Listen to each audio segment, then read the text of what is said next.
So the story that we read from Genesis this morning, it's a familiar one. Most of us have heard it before. Jacob is going out on a journey when he tucks in at night and he has a dream.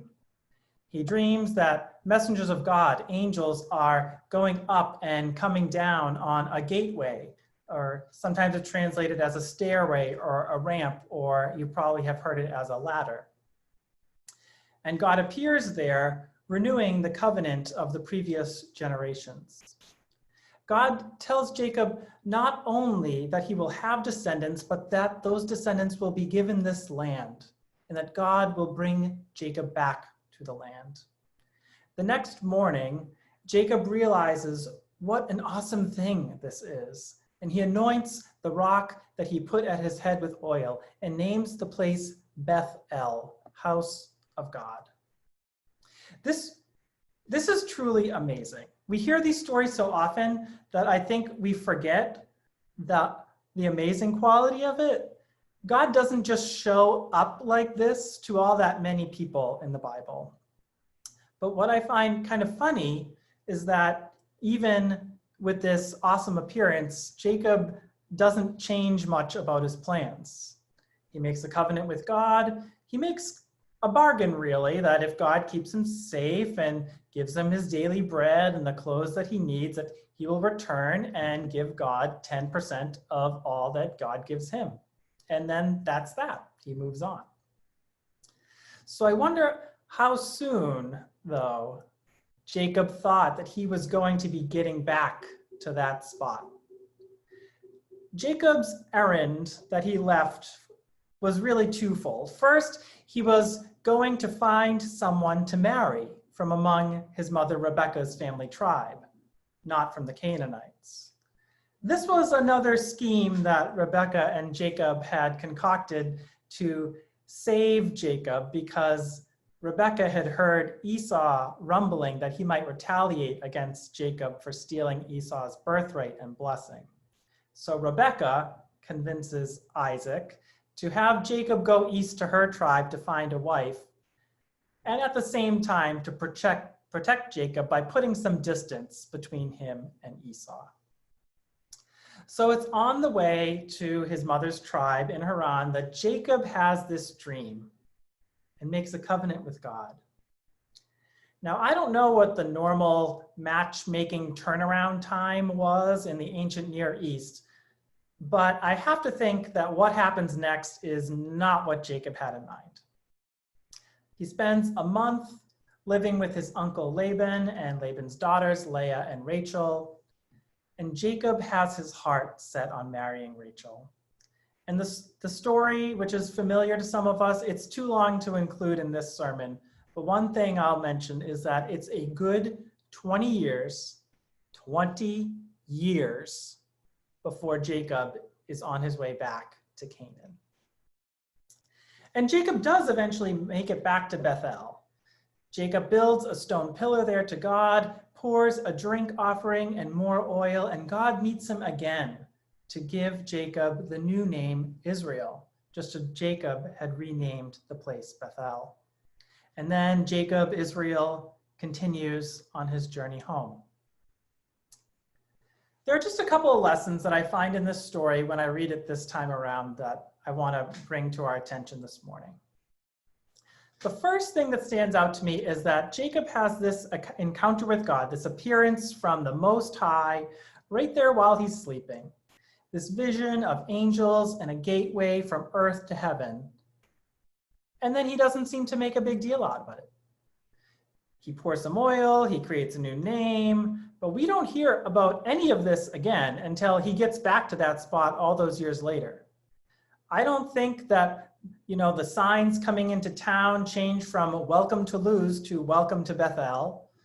During the whole time of living with Laban and Rachel and Leah and having children and working, we don't hear a peep out of Jacob about this covenant with God.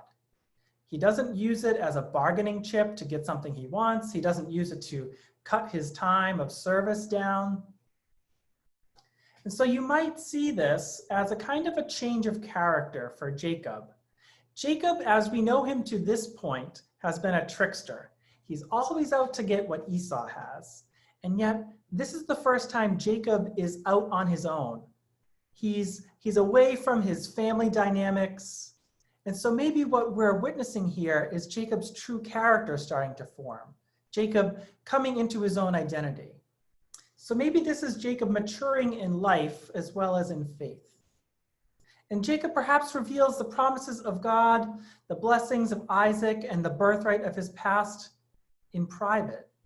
It's not something he displays during these 20 years. I keep pointing out this 20-year length of time because it's a number we don't see too much in the Bible. We're used to seeing significance in numbers like 3, 7, 12, 40. 20, not so much. But maybe it is significant because it's half of 40. 40 is a number that shows a good length of time. Like Moses and the Israelites, they wander for 40 years in the wilderness. Jesus is in the desert for 40 days fasting. Jonah is warning the city of Nineveh for 40 days about destruction. So 40 in this context, it often represents a period of testing or trials.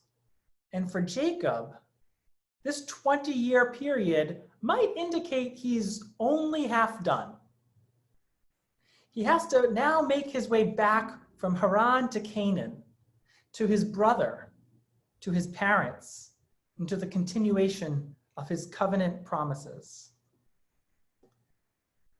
So often in our own lives, it feels like we can be stuck halfway. I feel like we're in a period of wandering right now. As a congregation, we're not in our holy place. At first, in March, I was thinking maybe this would take 40 days and we'd be back. But now, I've learned not to think about the days anymore, how many.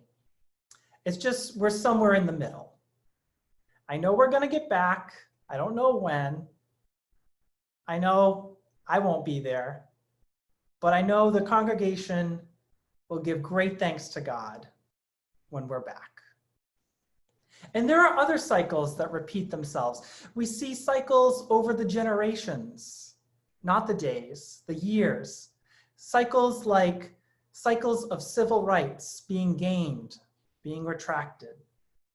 Some great civil rights leaders like John Lewis, C.T. Vivian, Joseph Lowery, and Phyllis Lyon died this year.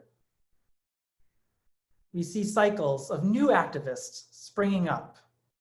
We continue to expand the rights in our political environment and in our church organizations that God has already recognized. When I look at the news reports, I don't know. I groan, I weep. You know them. The reports about civil rights being rolled back, reports about unidentified bands under some orders to sweep people away in the night, not somewhere far away in our country. When I see this, I remember our ancestors that fought for years and years and years and years to bend that moral arc further toward justice. And I remember those ones that worked to snap it right back in the other direction. And I remember Jacob. Jacob, who quietly lived out his life and didn't return to his place of promise for 20 years. And sometimes we at Covenant, well, we know progress is just like that. You get one thing done, then you got to table it until the right time comes along. But then all of a sudden it happens. The right mix of people, the right energy, the necessary funds, the vision, they all align and bam, it gets done. Then the law is changed. The project is completed. The song gets written. And we look back and we say, God was there. And then we share our alleluias.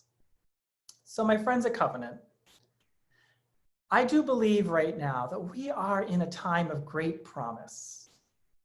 We are a church that fights the long fights.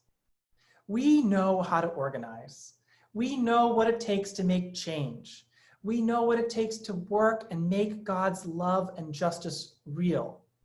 We know what it takes to make it here on earth just a little bit more like it is in heaven.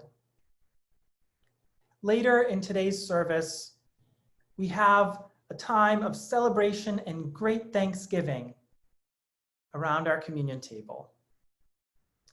The table, as we know now, the table is wherever we are.